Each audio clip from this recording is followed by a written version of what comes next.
सर्वप्रथम मी सगळे पत्रकार रत्नागिरीचे पत्रकार मंडळाचा धन्यवाद देऊ इच्छितो।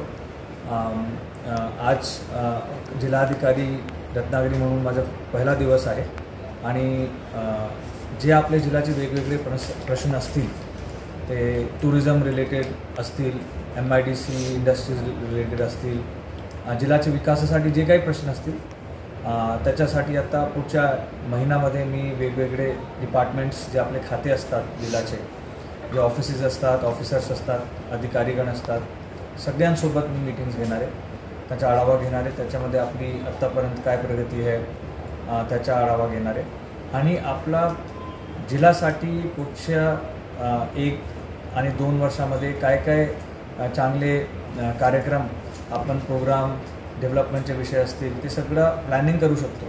ते माननीय आपले CM साहेब, डेप्टी CMs, माननीय गार्जियन मिनिस्टर, आपले पालकमंत्री सामंत साहेब, त्यांचे सगळ्यांचे मार्गदर्शनामध्ये चांगलं प्लॅनिंग करून आपण टुरिझम असतील, इंडस्ट्रीज असतील, स्वच्छता असेल, आरोग्याचे विषय असतील, जिल्ह्यामध्ये एवढा मोठा ॲग्रिकल्चरचा पोटेन्शियल आहे, आपल्याकडे आंबे अल्फॉन्सो आहे, आपल्याकडे कॅशूज आहे, तर हे सगळ्या बाबतीत एक चांगलं प्लॅनिंग करून आपण एक प्लॅनिंग करणार आहे आणि ते ऑब्व्हियसली ते सगळ्यांसोबत शेअर करणार। सामान्य माणसाच्या जनतेच्या काही अपेक्षा असतात, काही जनतेला तुम्ही आवाहन करू इच्छिता?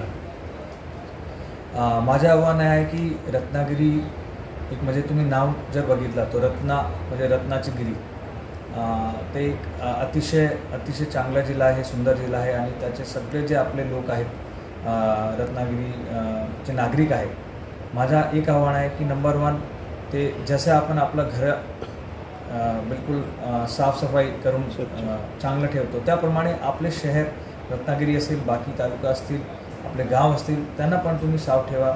त्याच्याबद्दल आपण सगळे प्रयत्न करूया। आपण पण जिल्हाधिकारी ऑफिस मार्फत आणि जिल्हा परिषद मार्फत याच्यामध्ये खूप चांगले प्रयत्न करणारे आहे, कारण जर आपल्याला टुरिझम वाढवायचे असेल तर ते आपलं पहिला पाऊल ते असला पाहिजे।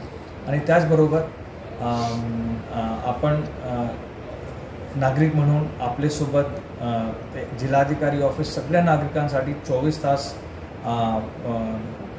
खुला आहे, ओपन आहे। माझं ऑफिस पण खुलं आहे। आपले जे काही प्रश्न असतील आपण टेक्नॉलॉजी पण वापरून आपल्यापर्यंत जाण्याचे प्रयत्न करणार आहे। तो आपण कधीही आपल्याकडे येऊन जे काही आपले प्रश्न असतील ते आपल्यासमोर मांडू शकतो आणि आपण जिल्हाधिकारी म्हणून आणि जिल्हाधिकारी ऑफिस म्हणून आपण सगळे यांना सोडण्याचे प्रयत्न करतो। थँक्यू।